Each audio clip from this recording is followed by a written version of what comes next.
For some Imperial Guard regiments, service is a matter of conscription or punishment, while for others, it's a matter of pride and tradition. Even the proudest of those traditions can hide a dark secret, however.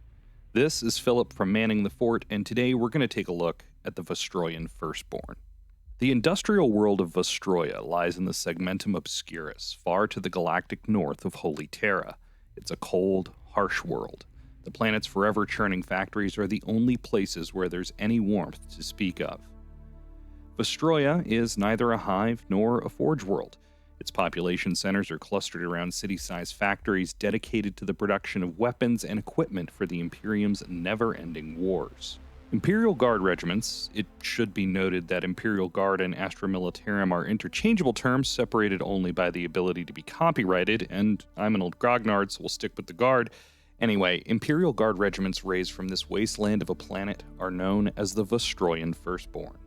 Given that their homeworld specializes in producing the weapons of war, it's no surprise that the Firstborn are among the best-equipped regiments in the entire Imperium of Man. Their harsh homeworld makes them ideally suited to fighting in inhospitably cold environments, and their fantastic hats mark them out from the guard of other planets. The name Firstborn is no accident, as the firstborn son of every family, no matter their station in life, is duty-bound to join the Guard when he comes of age. These beautiful conversions were done by Ben over at Battle Brothers Tabletop. As I'm releasing this video, he's also dropping a video about how he made them and how he intends to use them in Kill Team. There's a link to that video down in the description. Battle Brothers Tabletop is a great mix of hobby and game talk. Kill Team has been my favorite version of 40k for a few years now, so if you're interested in seeing what it's all about, I recommend giving Battle Brothers Tabletop a look. Vostroya has been part of multiple human empires. It was originally colonized at a time when mankind's holdings were vast and largely unbroken. After the period that is known alternatively as the Golden Age of Technology and the Dark Age of Technology, the Age of Strife sundered humanity's empire, cutting many worlds and sectors off from one another for thousands of years. The Age of Strife saw the rise of the cult Mechanicus, a group that began on Mars with relatively few people who remembered how to operate what little technology remained. Over time, it grew into a full-blown religion with a significant empire all its own. The people of Vostroya swore fealty to the cult Mechanicus, and its priests formed an integral part of the planet's government that remained for more than 10,000 years.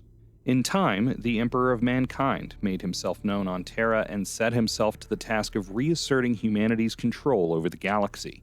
After he forged a military alliance with the tech priest masters of Mars, Vostroya became an invaluable source of materiel for the massive war effort to reclaim the stars for the human race. Vostroya is interesting in that it remained both a world of Mars and a world of Terra. It was and is ruled by a group known as the Techtriarchs, which is made up of both high-ranking priests of the cult Mechanicus and more traditional Imperial officials. It was during the Horus Heresy that Vostroya earned the shame that it has carried for more than 10 millennia. When the War Master's forces turned on those loyal to the Emperor, each planet was asked to raise additional regiments for the Imperial army. The rulers of Vostroya faced a dilemma, however. The entire population was tasked with working the factories that supplied soldiers across the galaxy with weapons and armor. Sending those workers off to fight would be detrimental to the planet's war production and probably the overall war effort. The Techtriarchs decided, albeit reluctantly, to decline the Emperor's decree. Ultimately, the Loyalists won the war, of course. Afterwards, in the accounting of how things happened, it came to light that Vostroya had not sent additional soldiers to fight. Robute Guilliman, Primarch of the Ultramarines, personally saw to it that the world would be held to account. It was through this reckoning that the Techtriarch struck a deal that the firstborn son of every family, no matter their station, would serve in defense of the Imperium until their debt was repaid. Even then, Guilliman warned the rulers that the day their ledger was cleared may never come, but he was satisfied enough with the magnitude of the promise that no further retribution was to be taken against Vostroya. I do want to take a step back here and look at this from a broader perspective. It's a great example of the absurdity of the 40k universe. There's plenty of reason to believe that the Techtriarchy was right. Production quotas were higher than ever before, and sending off able-bodied Vostroyans to fight would mean fewer workers to make weapons and more soldiers who would need those weapons. This eminently logical decision has led to eternal shame. Little details like that, repeated over and over across a million worlds, do a lot more to build up the idea of a grim, dark future for me than the shock value of something like the Demonculaba or other popular tropes. For 10 millennia, Vostroya has held true to its deal with Guilliman, and the firstborn son of every family has gone to war in defense of the Emperor's realm. Regiments of the Vostroyan Firstborn differ from other Imperial Guard forces in a few ways. In many cases, when a planet inducts new soldiers, they're raised into entirely new regiments, which are then sent off to the myriad battlefields of the far future. After that, massive casualties may see those regiments combined, disbanded, or otherwise altered. When Firstborn troops are raised, however, they're sent to reinforce existing Vostroyan regiments. As a result of this regular replenishment, many Firstborn regiments have served continuously for thousands of years. In addition, despite losing a significant amount of its potential workforce, Vostroya remains a planet dedicated to the production of weapons of war. While much of that equipment goes to regiments from across the galaxy, special care is taken when crafting the arms and armor of the Firstborn. Each factory on the planet houses a sacred workshop, and every laborer is expected to spend a tenth of their time crafting equipment specially for the Vostroyan Firstborn. As a result of this special attention, Vostroya's soldiers are typically equipped with weapons sporting elaborate decorations and other special touches. The special attention isn't just aesthetic, however. The guns of the Firstborn are truly superior weapons.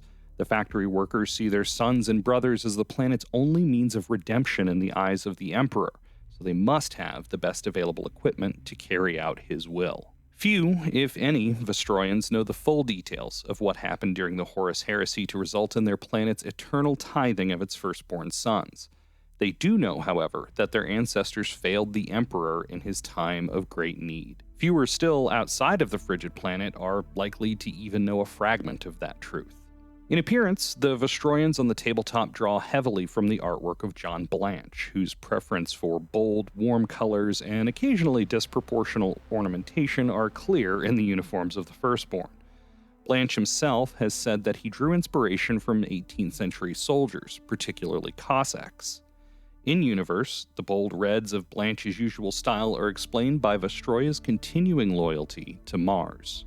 In current lore, Vostroya was cut off from both Terra and Mars by the Cicatrix Maledictum, the great rift that opened as a result of Abaddon the Despoiler's 13th Black Crusade. Still, the Tetrarchy held true to its promise, continuing to send the Firstborn to what war zones it could reach without the help of the Astronomicon. Like with most other Guard regiments, Vostroyans on the tabletop can be fielded in a variety of ways, largely down to the taste of the player. Their rules, historically, have represented their specially crafted war gear. In the 8th edition Astra Militarum Codex, the Firstborn add range to many of their rapid-fire and heavy weapons. Back in 5th edition, the suggestion for the customizable regimental doctrines for the Firstborn also leaned into the superior war gear and harsh training environment of Vostroya. The suggested choices lent themselves to more elite infantry with heavier armor and longer-range weapons than many other regiments. When it comes to Guard regiments, the Vostroyans don't have the most lore available out there. My primary sources for this video were various Imperial Guard and Astra Militarum rulebooks, as well as an article from White Dwarf. There is at least one novel, Rebel Winter, that features the Vostroyan Firstborn as well. If you want to see more about how a very creative mind plans to field the Firstborn in Kill Team, I'd suggest you take a look at the video from Battle Brothers Tabletop, which should be linked on screen now. Until next time, give my regards to your haberdasher, and thanks for watching.